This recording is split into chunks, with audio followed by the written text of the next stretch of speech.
Hello friends, I am Raman और number line के इस चैप्टर में हम स्टडी करेंगे कि रियल नंबर्स के लिए एक्सपोनेंट रूल्स क्या होते हैं, एक्सपोनेंट लॉज किस तरीके से अप्लाई होते हैं जब हम इन क्वेश्चंस के मल्टीप्लिकेशन को या डिवीजन को सॉल्व करते हैं जिसमें कोई भी रियल नंबर है, जिसका कोई भी बेस गिवन है, जिसका कोई भी एक्सपोनेंट गिवन है। तो डिफरेंट नंबर्स, डिफरेंट एक्सपोनेंट जब मल्टीप्लाई होते हैं या डिवाइड होते हैं तो रूल्स किस तरीके से अप्लाई होते हैं, उन सबको हम इस चैप्टर में स्टडी करेंगे। तो इसमें जो फर्स्ट रूल होता है वो होता है कि अगर आपको बेस गिवन है a और मल्टीप्लाइड जो दूसरी टर्म है उसमें भी बेस गिवन है a और दोनों का एक्सपोनेंट अलग है, means a power p multiplied by a power q, दोनों का बेस सेम है लेकिन एक्सपोनेंट अलग है, तो उनका मल्टीप्लिकेशन इसको सॉल्व करते टाइम हम क्या करते हैं, बेस वही रखते हैं रिजल्ट में और इनका एक्सपोनेंट है वो ऐड हो जाता है, मींस वो p प्लस क्यू हो जाएगा। So a power p into a power q is equal to a whole power p plus q. ये इसका फर्स्ट रूल है जो अप्लाई होता है। सिमिलरली इसके सेकंड रूल के अंदर अगर डिवीजन में है, मींस बेस तो सेम है a लेकिन जो एक्सपोनेंट्स हैं वो अलग हैं और दोनों डिवीजन में हैं, means a power p divided by a power q, so this is equal to a power p minus q। इसमें आपका डिनोमिनेटर है जब वो ऊपर जाता है तो उसका साइन चेंज हो जाता है, तो जो q पहले नीचे था वो जब ऊपर गया तो उसका साइन चेंज हो गया। तो बेसिकली ये हो गया a exponent p multiplied by a exponent minus q और उसके बाद में फर्स्ट वाली रूल अप्लाई होगी, दैट इज a दोनों का सम क्या होगा, p और q माइनस में है, तो q माइनस में है तो दोनों का सम हो जाएगा a exponent p minus q।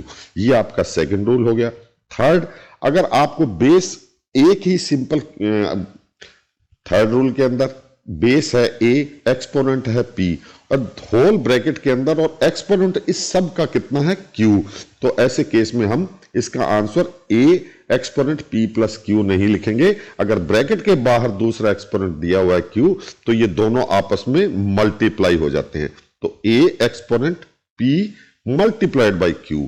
याद रखना ये p प्लस क्यू नहीं होगा, p plus Q first case के अंदर जो फर्स्ट लॉ है उसके हिसाब से होगा, थर्ड के अंदर ये इससे मल्टीप्लाई हो जाएगा, तो क्या हो जाएगा base a exponent p multiplied by q।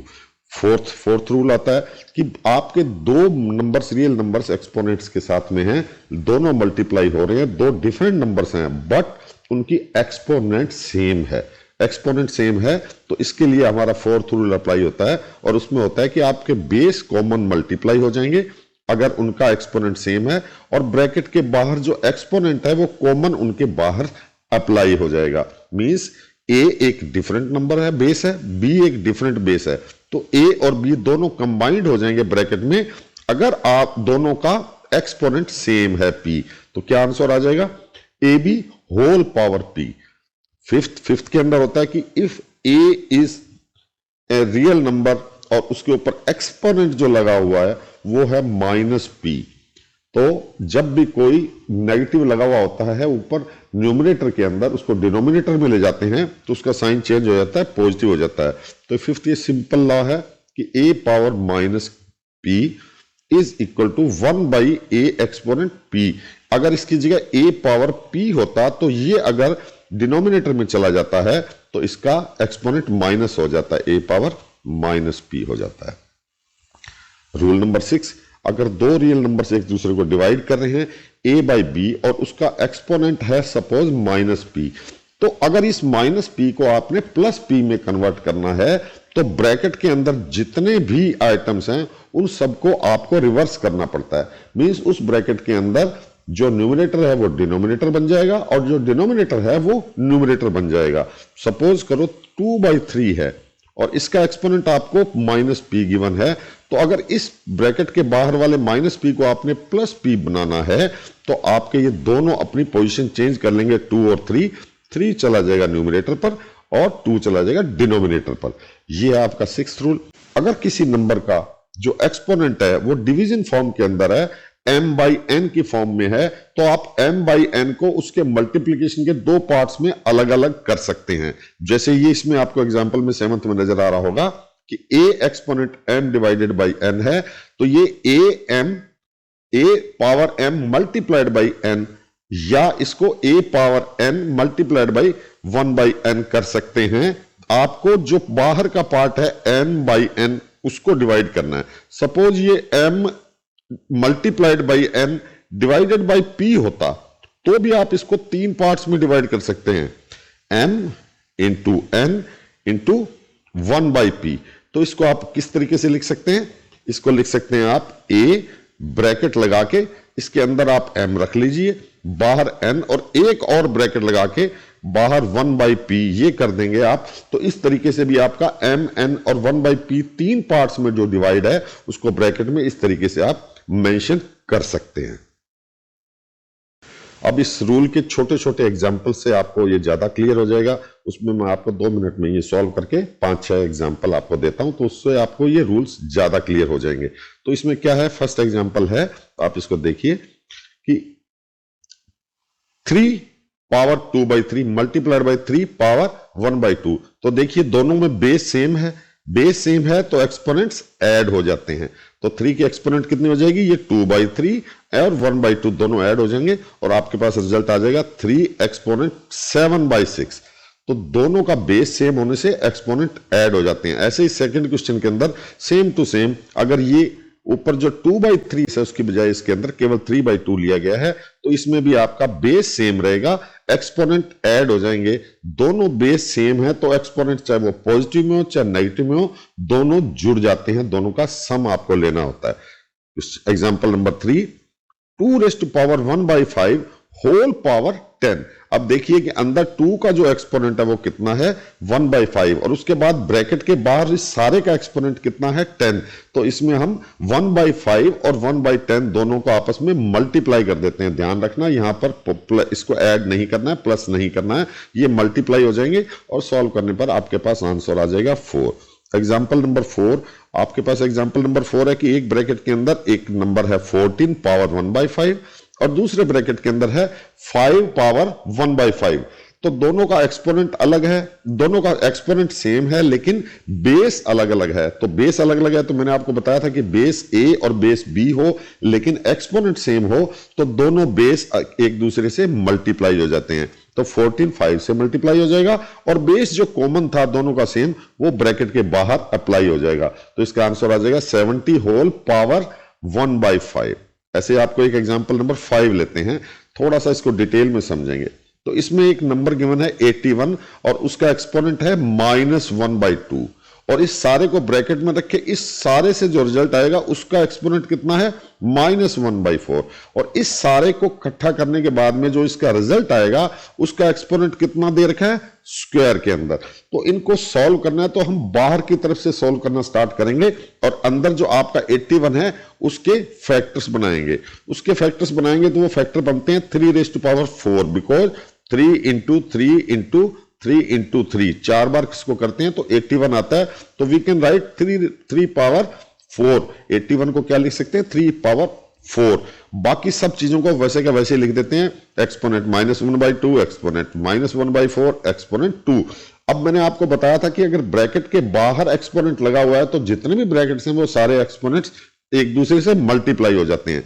तो 3 पावर 4 और बाहर जो आपका -1/2, -1/2 और स्क्वायर ये सभी आपस में मल्टीप्लाई हो गए। तो आपके पास जो रिजल्ट बचा वो बचा ये 3 एक्सपोनेंट 4 और ये सारे मल्टीप्लाई 2 से 2 कैंसिल, माइनस से माइनस कैंसिल हो जाएगा तो बचेगा 1/2। एक्सपोनेंट ये सारा सॉल्व करने पर आपके पास बचेगा 1/2। अब ब्रैकेट में 3/4 है तो ये ब्रैकेट का जो 3 एक्सपोनेंट 4 है ये 4 भी 1/2 से मल्टीप्लाई हो जाएगा and you will get 3 square. 3 square से आपका आंसर आ जाएगा 9। एक और छोटा सा एग्जांपल लास्ट में देते हैं। तो एग्जांपल नंबर 6 में आपको क्या है, रेडिकल साइन के साथ में क्या गिवन है, 4 और इसमें दूसरे में क्या गिवन है, 7। तो ये दो चीज आपको गिवन है तो इसको आपने कैसे सॉल्व करना है कि ये आपका रेडिकेंट इसमें कितना है 12 और सेकंड केस में कितना है 6। तो 12 को आपने कन्वर्ट कर देना है इस रेडिकल साइन को 1/4 में। ऐसे 6 वाले को किस में कन्वर्ट कर देना है, 1/7 में, बिकॉज यहां पर लिखा हुआ आपके जो एक्सपोनेंट अंडर रेडिकल फॉर्म है वो आपका 4 और 7 है। तो एक्सपोनेंट क्या कन्वर्ट हो जाएगा, 1/4 और 1/7। अब आपने इस 12 के फैक्टर्स बनाने हैं। 12 के फैक्टर क्या बनेंगे, 2 स्क्वायर इंटू 3 और 6 के फैक्टर क्या बनेंगे 2 इंटू 3। इन दोनों फैक्टर्स को बनाने के बाद में आपने इस ब्रैकेट को ओपन करना है।